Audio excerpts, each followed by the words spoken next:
دین کی تبلیغ میں چلنے کا مزہ دیکھ اللہ کے رسول. پھر اس ایمان کو تقویت پہنچانے اللہ سے جڑنے کے لیے نماز ہے کہ نماز پہلی امتوں کو 2 نمازیں، ہمیں 5.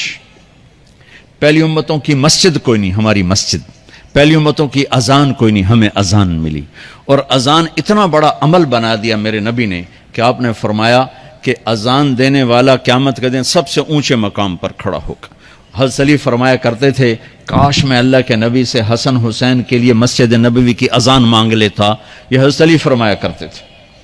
اور جنگ قادسیہ میں مؤذن زخمی ہو گیا تو اذان دینے کے شوق میں سردار آپس میں الجھ گئے، کہتا میں دوں گا، کہتا میں دوں گا. پھر قرہ اندازی ہوئی جس کا نام نکلا اس نے اذان دی. حضرت عمر فرمایا کرتے تھے اگر میں امیر المومنین نہ ہوتا، اگر میں خلیفہ وقت نہ ہوتا تو میں مسجد نبوی کا مؤذن بننا پسند کرتا. کسی کو اذان نہیں ملی، ہمیں اذان. پہلا مؤذن بلال بنا. پہلے مؤذن اللہ نے بلال کو یہ عزت عطا فرمائی. دنیا میں یہ ہے اور آخرت میں یہ ہے کہ میرے نبی نے فرمایا کہ جب جنت میں جانے کا وقت آئے گا نا تو جنت کی میرے لیے سواری لائی جائے گی. میں اس سواری پہ بیٹھوں گا تو اس کی جو وہ رسی ہوگی نا وہ ایسے نیچے گر جائے گی، یہ نیچے گرے گی. اس رسی کے یعنی اس کی جو لگام ہوتی ہے نا وہ نیچے گرنے کا مطلب ہے یہ ایسے نیچے گر گئی. اب نیچے گرنے کا مطلب ہے کہ اس کی ڈرائیونگ میرے نبی نے نہیں کرنی. کوئی آنے والا ہے، کوئی ڈرائیور آنے والا ہے جو رسی پکڑ کے چلے گا، کوئی کوچبان آنے والا ہے جو اس کو پکڑ کے چلے گا. رسی کا گرنا ایک انڈیکیشن ہے کہ کوئی نصیب والا اب آئے گا. جب آپ کی سواری کھڑی ہوگی رسی نیچے ہے تو اب سب کی گردنیں ایسے ہوں گی، کون سب قیاس کر رہے کون. اللہ کی طرف سے اعلان ہوگا بلال کو بلایا جائے. بلال تو بلال آپ کی سواری کی لگام پکڑیں گے اور آپ نے فرمایا کہ سب سے پہلے میں جنت میں جاؤں گا اور بلال میرے ساتھ ہوگا، میری سواری کی لگام پکڑے ہو جائے گا. تو ہمیں اذان ملی، کسی امت کو اذان نہیں ملی. ہمیں 5 نمازیں ملی، کسی امت کو نمازیں نہیں. 2 نمازیں، ایک فجر کی 2 رکعت، عصر کی 2 رکعت. باجماعت نہیں، ان کو اپنی کتاب یاد نہیں، ہمیں قرآن یاد ہے. میرے مدرسے میں ایک بچہ اب ماشاءاللہ امریکہ میں وہ پڑھا رہا ہے، اس نے 30 دن میں قرآن یاد کیا.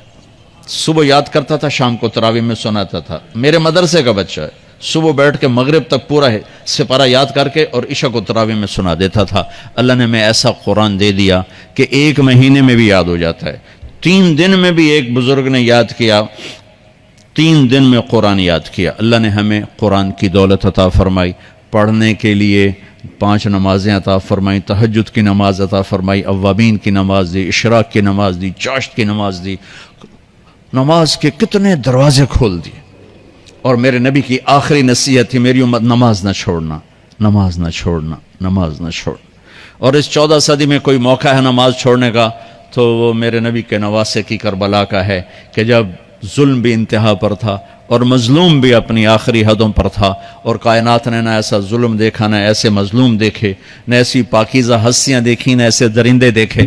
تو سورج ڈھلا، نماز کا وقت ہوا ہے تو آپ نے سبحان اللہ، آپ نے زہیر سے فرمایا کہ شمر سے کہو نماز پڑھنے دے.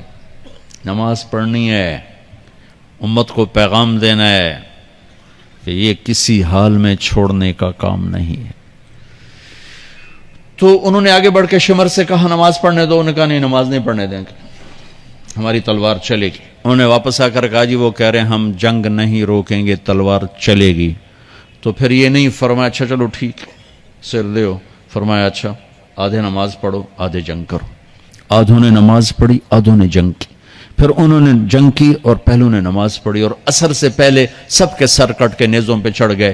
یہ وہ ہستیاں ہیں جن کو میرے نبی نے کہا میری آنکھوں کی ٹھنڈک حسن حسین، میرے جگر کے ٹکڑے، میرے جنت کے پھول. پتہ نہیں کیا کیا تشبیہات دی ہیں میرے نبی نے. اب جنت کے نوجوانوں کے سردار حسن اور حسین. اور پھر نماز نہیں چھوڑی. ان کو جنت کی بشارت تو ماں کے دودھ پیتے مل گئی تھی، کربلا کی وجہ سے نہیں ملی سرداری ان کو.